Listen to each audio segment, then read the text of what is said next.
বন্ধ নিয়ে এবার মিশ্র প্রতিক্রিয়া লক্ষ্য করা গেছে সোনামুড়াতে। অবশ্য সোনামুড়ায় একদিকে প্রবল বর্ষণ আর অন্যদিকে বন্ধ, এই উভয়কে কেন্দ্র করেই কিন্তু একটা মিশ্র প্রতিক্রিয়া তৈরি হয়েছে লক্ষ্য করা গেছে।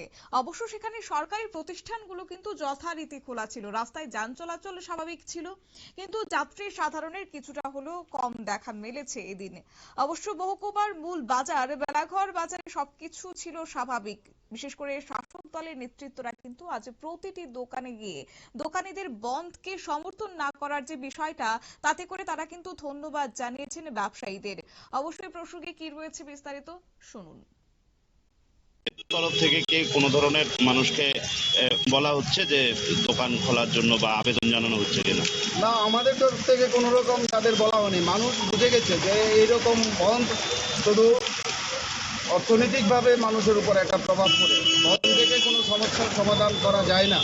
আপনারা দেখুন, আমাদের এই জনজাতির একটা খাট্টি পূজা আজকে শেষ দিন।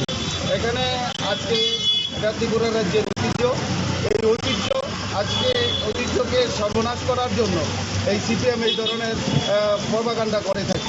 এইরকম রাজনৈতিক দল ভারতবর্ষ থেকে আমরা বলি তাদেরকে, তারা মানুষকে ধিক্কার জানাচ্ছে এবং এই রাজনৈতিক দল সামনের দিনে মানুষ তাদেরকে মেনে নিতে পারবে না।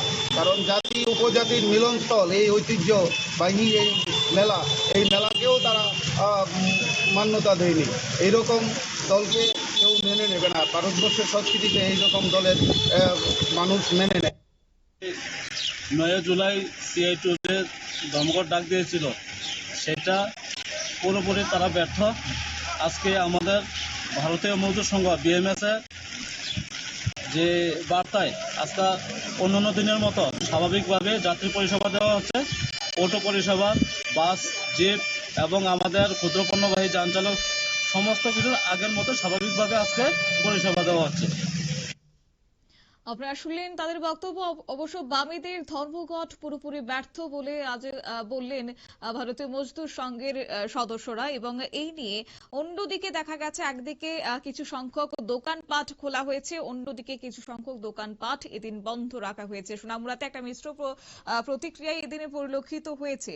অবশ্য গ্রামীণ এলাকার কিছু বাজার হাট যে ক্ষেত্রে বন্ধ ছিল, বাম নেতৃত্বদের সেখানে অভিযোগ ছিল যে শাসক দলের পক্ষ থেকে বিশেষ করে জোরপূর্বক দোকান মালিকদের দোকান খুলতে বাধ্য করা হয়েছে। সম্পূর্ণ এলাকাগুলিতে এই নিয়ে আরক্ষা প্রশাসনের এদিন তীক্ষ্ণ নজরদারিও কিন্তু পরিলক্ষিত হয়েছে। নিয়ে নিচ্ছি ছোট্ট একটি বিজ্ঞাপন বিরতির সঙ্গে থাকুন।